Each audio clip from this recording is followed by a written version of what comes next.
Welcome to Timeless Wisdom with Dennis Prager. Hear thousands of hours of Dennis's lectures, courses, and classic radio programs. And to purchase Dennis Prager's Rational Bibles, go to DennisPrager.com.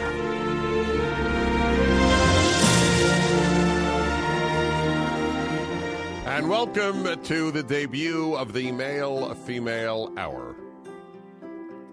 Months in the planning. I welcome you. This is Dennis Prager for the newest of my dedicated hours of my show. Began with Fridays and the Happiness Hour. Went to Tuesdays and the Ultimate Issues Hour. And now an hour on Wednesday on Men and Women. I call it the Male-Female Hour rather than the Man-Woman Hour because many of you suggested it be Man-Woman because that's more human. But the thing is, we are not just human. We are human, of course. But we have a male brain and a female brain that is almost primitive. That is primitive. And that is also part of what makes us. The battle between a man and a male is a big battle that a man has.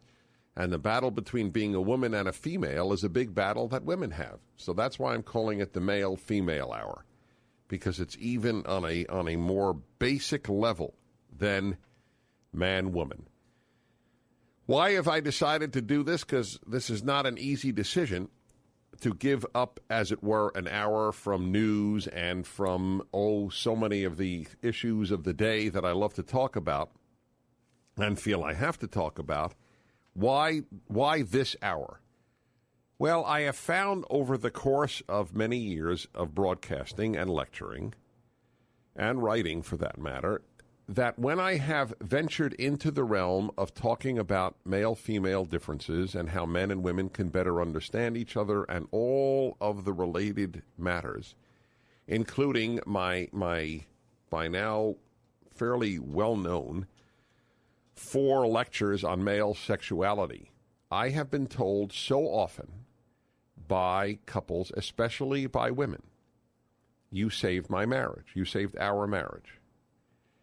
And I thought, first of all, I was so thrilled. And I thought, well, if I can do that with 4 lectures, imagine what I could do with a weekly hour. And so that, too, has gone into the consideration here. I believe deeply if you understand your husband better, you understand your wife better, you have a chance at a good marriage. See, saving a marriage alone isn't only what I would like to do, and it's not the only thing in any event that I'm doing the show for. But it's easier to save a marriage than to have a good marriage. And I want you to have a good marriage. I don't merely want you to cohabit and avoid divorce. I've known people who did cohabit and avoided divorce, and their children paid a terrible price for a mother and father who essentially loathed each other, but who wouldn't divorce. So there are so many reasons that go into this. I'll give you some others. Why I'm doing this hour. Because so much nonsense has been taught to a whole generation, now 2 generations of Americans, beginning with this incredibly wrong statement that men and women are basically the same, and that the reason that boys play with guns and beat each other up is because we give them guns and we give them toy soldiers and we give them trucks.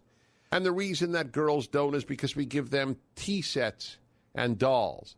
So give your boy a tea set and a doll and watch what happens, and give your daughter trucks and see what happens.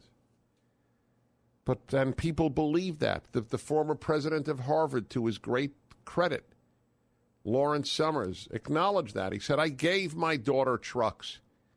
And lo and behold, she gave them names and took care of them. I have so many anecdotes about that. And anecdotes will be a very important part. What is an anecdote? It is a real story about these issues. And that will be a real factor. But another reason for having this hour each week is because the amount of nonsense that has been given over to the well-educated. Oh, I remember, this is not something I've read, I remember bumper stickers and buttons citing this feminist phrase that a woman without a man is like a fish without a bicycle. Which, in case it isn't obvious, what is being said is that just as fish could do very well, indeed thrive without bicycles and have zero need for one, it's absurd to even think a fish needs a bicycle. It's absurd to even think that a woman needs a man. And a generation of women grew up believing that. I don't need a man, I just need career success. And a generation of women got career success, and many didn't go after a man, and then found that career success was not exactly what it was cracked up to be, especially for females, especially for women. Not to say that it doesn't give a woman a sense of achievement, as it well should. You do a good job, whatever your job is. Of course that's true. But the vast majority of women do not get the satisfaction from career success that men do, and get far more satisfaction from relationships, something you will never, ever be told in a college course, because it's the center of anti-wisdom, the college.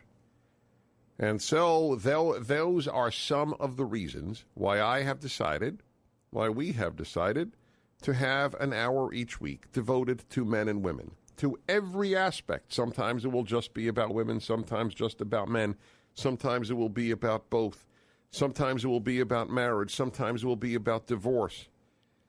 And a big factor here, even more so than the Ultimate Issues Hour or the Happiness Hour, will be your calls. This will be half driven by you. Questions that you have based on your life as a man or as a woman and your interrelationship with men and women or a man and a woman. 1-8-PRAGER-776 is the number, 1-8-PRAGER-776. Be happy to take general questions on this, but I will talk to you about some of the differences that we will highlight over the course of the weeks and months and presumably years that we will be talking about this. There are so many. I'll give you an example of issues that we will take, and and they are tough. By the way, a lot of these are tough issues. This will be much tougher to hear for some than the Ultimate Issues Hour or the Happiness Hour. There's no question, which will make it. It's the sort of thing where, no pain, no gain, which happens to be true in exercise, I'm sorry to say. I've never understood those, that's a silly statement. What do you mean silly statement? There's no pain in sitting, but you don't gain much body-wise if you sit all the time. I mean, just that's the way life is. No pain, no gain. There will be some pain here. That's absolutely true. For example, just as I'm looking on the list of some of the items that we will talk about, and that is the whole issue of maintaining one's attractiveness through marriage is a very painful subject, so painful that couples don't even talk about it.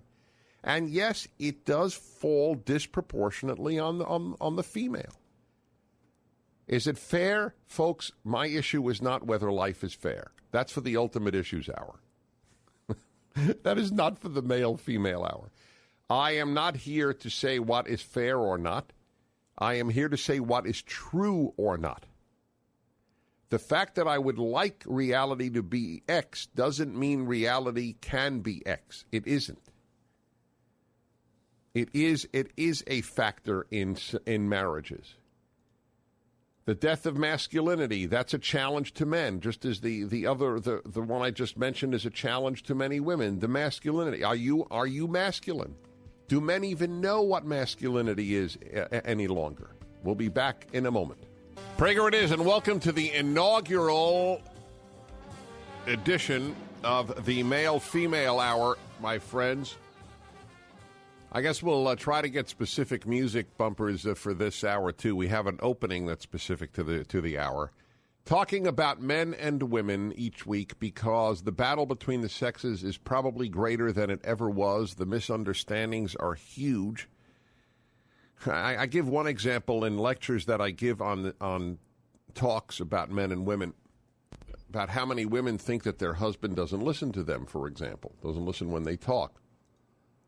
And as I point out, that's not true. Your husband does listen, he just doesn't remember.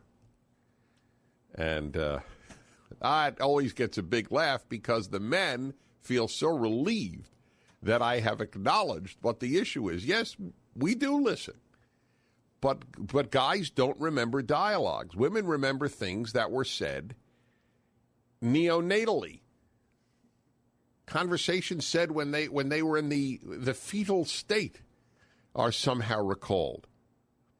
And that is what women do. Their brain is filled with reviewing conversations. Men's are never filled with reviewing conversations. Men don't recall having had conversations as a general rule.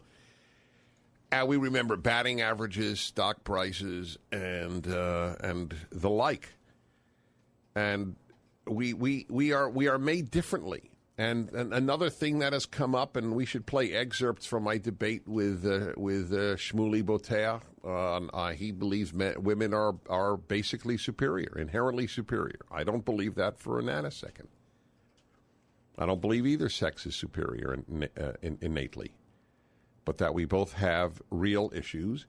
And the thing is that men's issues are more obvious. Their sexual predatory nature and their aggressiveness. Women's issues, which are as deep and as problem-causing in life, are far more subtle. You can't identify it like that, although I will attempt to help us raise better girls and help women understand themselves better. It is such a vast arena. And let me take the inaugural call on the inaugural show, and that is from John in Downey, California. John, you are the first caller on the Male-Female Hour. This episode of Timeless Wisdom will continue right after this. Now, back to more of Dennis Prager's Timeless Wisdom. Yeah, well, the question came up when I read this sex expert on Fox.com news, and she didn't once cite it. It said, why do men cheat more? Statistics, I guess, show that men do cheat more. She didn't cite one difference between the man and the female. And I read your book, and you, Happiness is a Serious Problem, and you cited in your book that one of the reasons is that men have an intrinsic desire for variety, whereas women desire emotional. You heard a sex expert speak on this subject as to why men cheat more? Just yesterday, she wrote it on Fox News. Right. She didn't once mention the nature difference between So what did she say was the reason? She said the reason was primarily because maybe he's unhappy with the physical or emotional sex, or maybe there's an affair, which I agree. But I think the primary reason, and I cite your book, is because we as men have our desire has no memory of the great sex we just had with our wife the day before. It has no memory. We intrinsically like variety. We yearn for it all the time. Yes. And I just find it amazing. She's college educated and everything else. As I would always say, that's part of the problem. Well, I'm glad we didn't say the name of the person because I didn't hear it directly, but I believe him. And whatever she said may have been utterly true. But the point is, yes, and this is something that I will be dealing with on the program, and this is very painful stuff. There is no hour that will entail the self-inquiry that the male-female hour will. There will be challenges to both men and women to understand themselves better, and it is going to be a painful process at times, and I acknowledge that, and I'm not thrilled about it, but that is the way it is. And it is not happy news to women that men are variety-oriented. What is amazing to me is that it is news at all. It wasn't news to my grandmother or her mother or her mother or her mother or her mother going back to Eve. It is news to the modern, Western, well-educated woman. Because education doesn't tell you about people. It tells you about theories that people want to believe about people. And that is exactly right. What sex means to both sexes is so different. And this is why, by the way, I guess I have to say this, that there are times when this is the 1 hour of the week where maybe some kids, you won't want necessarily all your kids listening. Because I know, for example, we had a wonderful homeschooled family who used my show as a form of education. A lot of people tell me that, and I'm delighted. Because, frankly, I think there's a lot more wisdom on 3 hours of this show than in 3 hours at college. And I'm not even happy to say it. It's not only not boasting, it's painful for me to say. But there's no doubt in my mind that is so. Anyway, so that is a statement that I had to make for those of you who have kids regularly listening. There are times where it will be adult matter, not titillating matter, but adult matter. And in this matter of variety, it is remarkable how women have not been taught this. That is what men want, and what women have been told is that, oh, you are just like men. And so they have these hookups at college, thinking that they can have as great a delight in superficial sexual encounters as men do. And then and it hurts them over time, because it cannot but hurt them. Some permanently, some temporarily. But the denial of one's feminine basis, and to think that, a male body, I just want another male body. Because that is the way the male is constructed. This will come up over and over.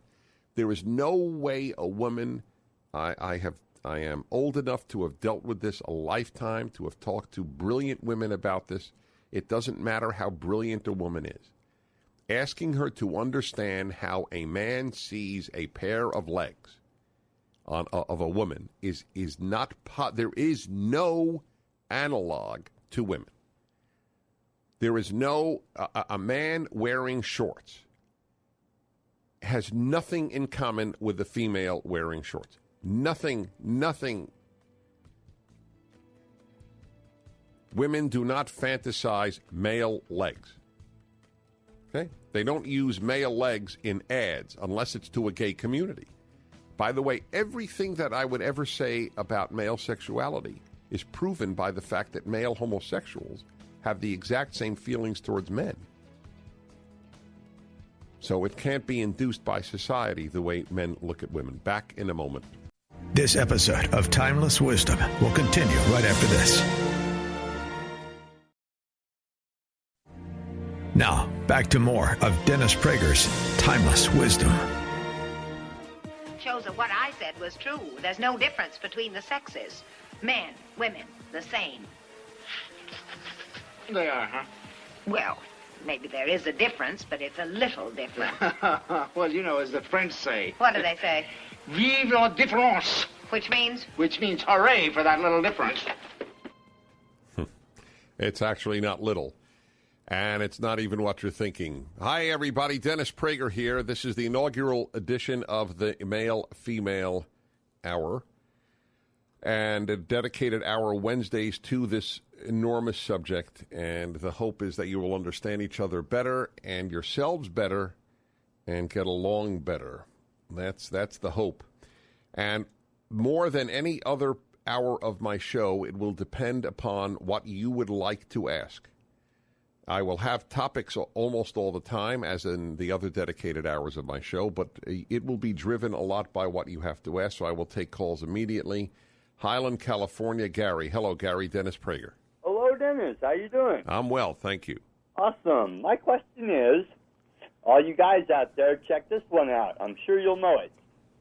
Why do ladies in relationships expect men, like if there's a problem, you walk into the dining room and she's giving you the evil eye, and you say, hey, baby, what's wrong? And they say, oh, you know. They expect us to know either what's going on or what's wrong all the time. Bravo to you, Gary. That is entirely true of many, many women, and it drives men nuts, and here I side with the men. Women, we cannot read your minds. That is not an ability that God, or if you don't believe in God, nature alone gave us. Asking us to read your minds is to drive us nuts. It is almost as if you were to say to us, why did you get stuck in traffic? You could have flown here. But we can't fly. We're not supermen. We are what we are, and we should be the best that we can be as men and women, but we can't be what we imagine somebody to be. And what a woman should do, and you will find such a dramatic improvement in your relationship with the man in your life, is to tell him what is on your mind. Not want him to read it. It is a girlish, not a womanish thing. Boys must become men. Girls must become women. It is girly to want your mind read. It is childish. Children expect parents to read their. Well, what's the matter? My son, my daughter. Nothing. What they're saying is, you should know. You, my father, you, my mother, should know. And from the earliest age, people have to be told, I won't read your mind, I can't read your mind, and I shouldn't have to. Just tell me what is troubling you. Or what are you thinking about? So that's a great example of a general problem between the sexes that can easily be dealt with. Women, just say what's on your mind. And get the notion out of your mind. If he really knew me and if he really loved me, he would know. But that's not true. He probably really does love you, and he may even really know you. But he still can't read your mind. Mind readers can't read your mind. All right, let's go to another call here. Orange, California, and Emily, Dennis Prager. Hi. Hi, Dennis. How are you? I'm well, thanks. I was just calling because I actually wrote a paper about this when I was in college. I've just noticed, as I'm a younger generation, so I was raised by the older generation of burning their brassieres and fun things like that. Mm-hmm.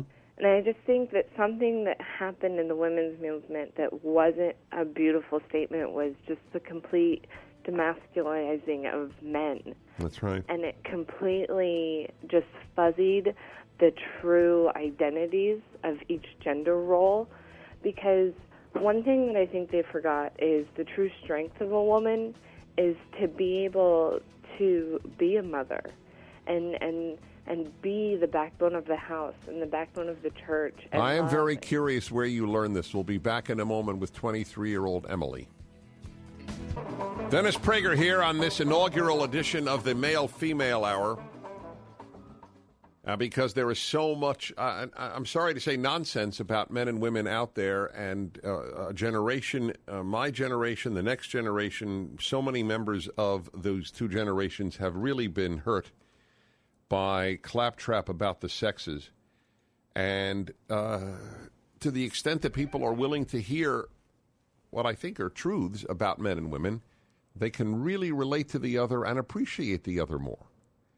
And that was a wonderful question. It's worth putting these down for further elucidation, like why about women wanting men to read their minds. That was a perfect example. It was a great inaugural question. Emily is 23, and you, I assume you were raised religiously? Yes, I was. Well, my mother did. My father was not. Yeah. Were you homeschooled? No, I wasn't. I went to public school. Mm-hmm. Now, how many young people your age think as you do, or how many of your girlfriends do? I think that some of them believe wholeheartedly the way that I do, and I think that some of them still are sifting through the issues for themselves. Right.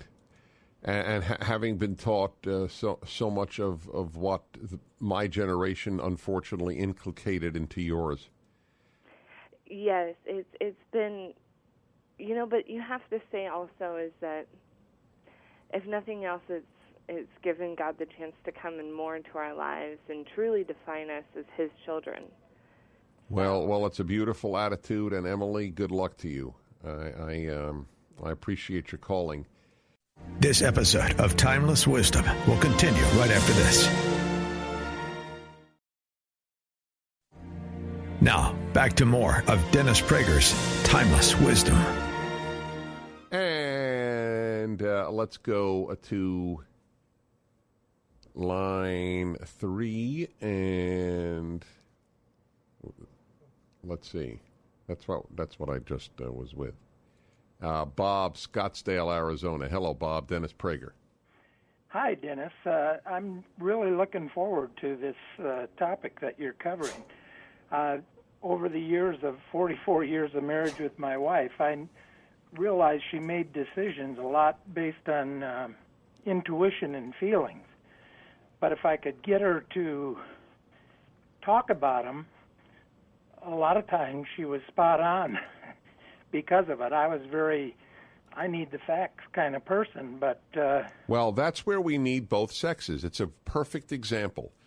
Women's intuition, it's a very old phrase, and there's a lot of truth to it. On the other hand, a man is, exactly as you said, more likely to say, well, on what do you base it? And she'll say, I know. I just know.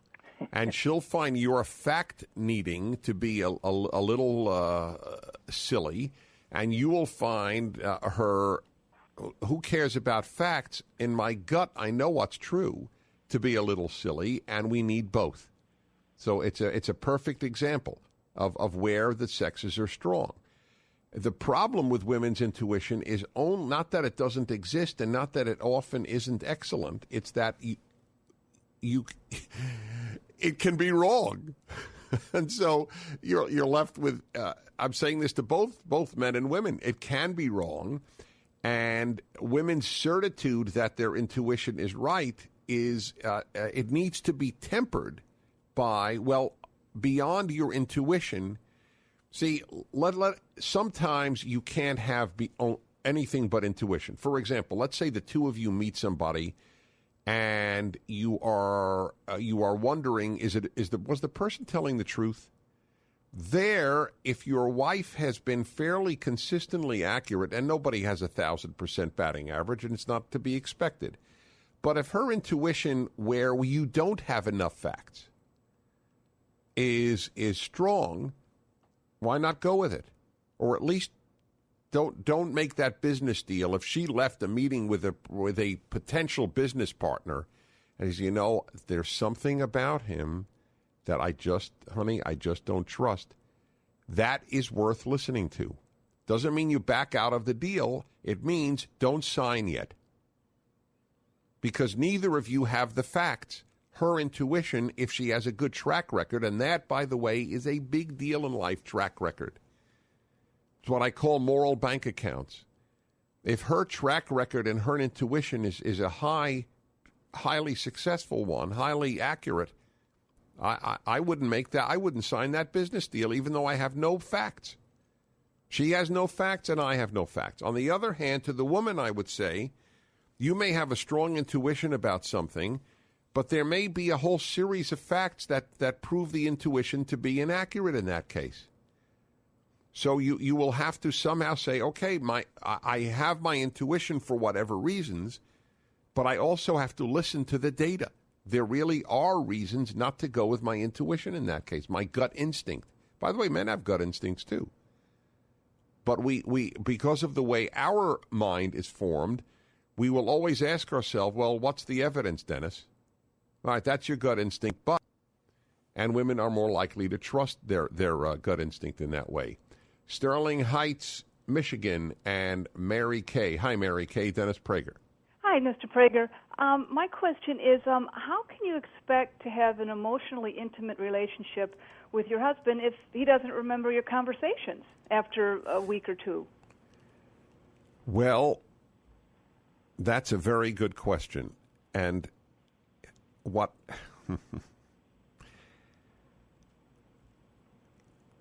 the reason for my silence is I so understand where you're coming from, and I so understand where he's coming from. You can have an emotionally intimate life with him, but it doesn't mean that he will remember the facts.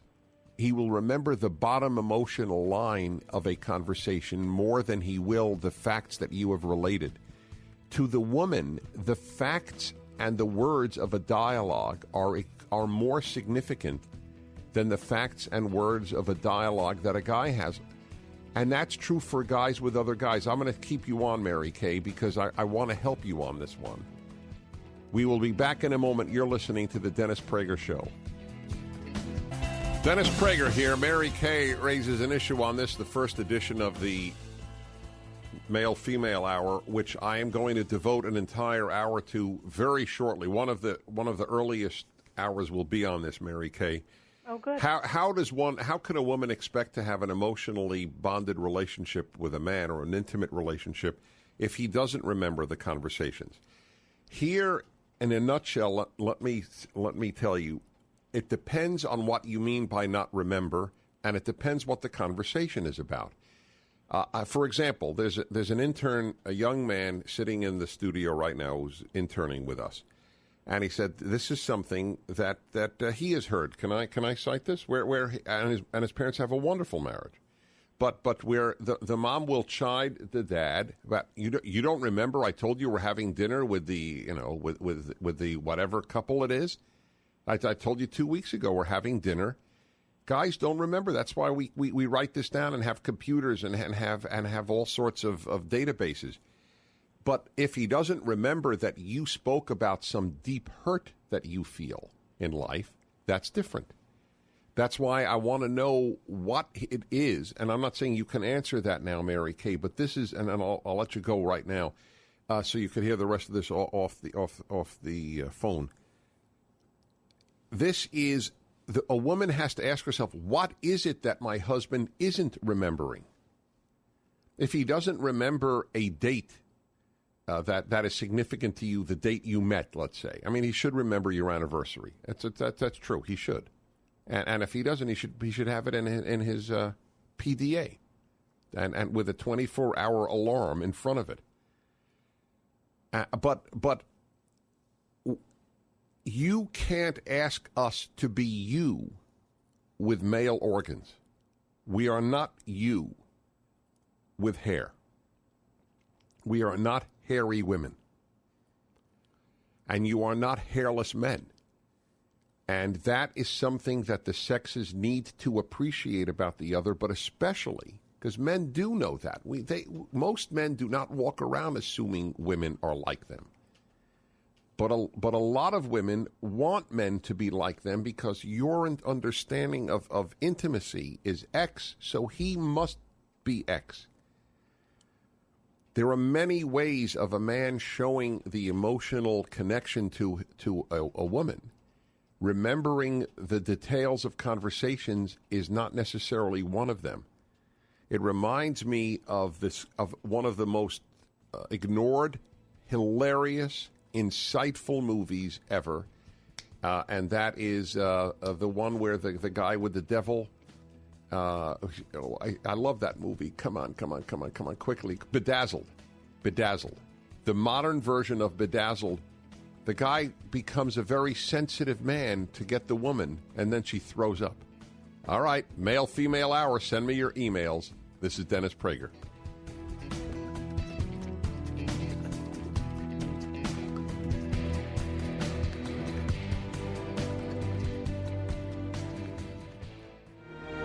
This has been Timeless Wisdom with Dennis Prager.